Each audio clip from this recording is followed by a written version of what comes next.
اور پھر خاص طور پر انسان رزق کے لیے دعائیں کرتا رہے، کیونکہ سارے خزانے تو اللہ کے پاس ہیں، وہ جب جس کو جتنا چاہے عطا کر سکتا ہے۔ اس کے لیے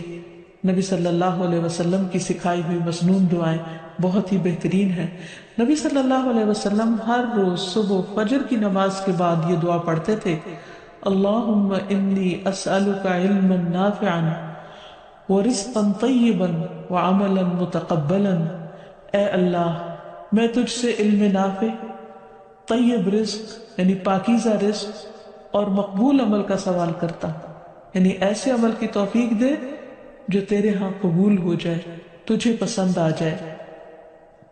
اور اس کے ساتھ ساتھ انسان کو حرام سے بچنے کی دعا کرنی چاہیے۔ اس سلسلے میں آپ صلی اللہ علیہ وسلم نے جو دعا سکھائی وہ ہے، اللہم اکفنی بحلالک عن حرامک واغننی بفضلک عمن سواک۔ اے اللہ، اپنے حلال کے ذریعے حرام سے میری کفایت فرما، یعنی مجھے اتنا حلال دے کہ مجھے حرام کی ضرورت ہی نہ رہے، اور اپنی مہربانی سے مجھے اپنے علاوہ ہر ایک سے بے نیاز کر دے،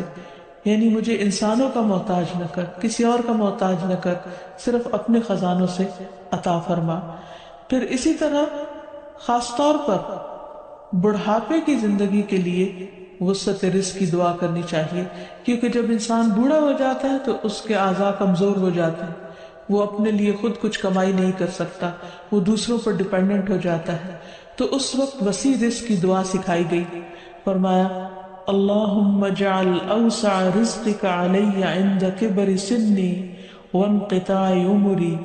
اے اللہ، جب میں بوڑھا ہو جاؤں اور میری عمر ختم ہونے لگے تو میرے رزق کو وسیع کر دے۔ اور اسی طرح اپنے لیے اور اپنی اولاد کے لیے وسیع رزق کی دعا کرنی چاہیے، جیسے ابراہیم علیہ السلام نے دعا کی تھی،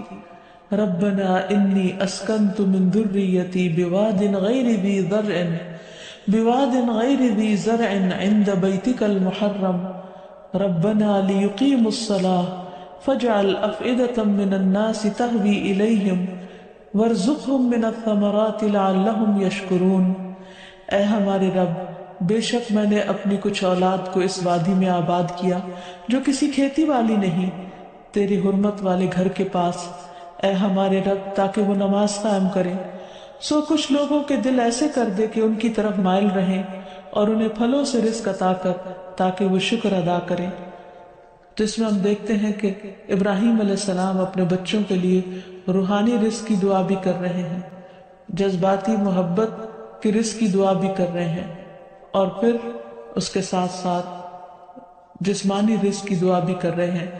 جو ہر انسان کی ضرورت ہے، اور اس میں سے بھی بہترین رزق یعنی پھلوں کے رزق کی دعا کر رہے ہیں، کیونکہ انسان کو اللہ تعالیٰ کا صرف رزق ہی نہیں مانگنا چاہیے، بہترین رزق مانگنا چاہیے۔ یعنی ایک تو سمپل سی دعا ہے اللہم ارزقنی، اور پھر ورزقنا وانت خیر الرازقین، جو سورۃ المائدہ میں اللہ تعالیٰ نے دعا سکھائی ہے، اور ہمیں رزق دے اور تو سب رزق دینے والوں میں سے بہترین ہے۔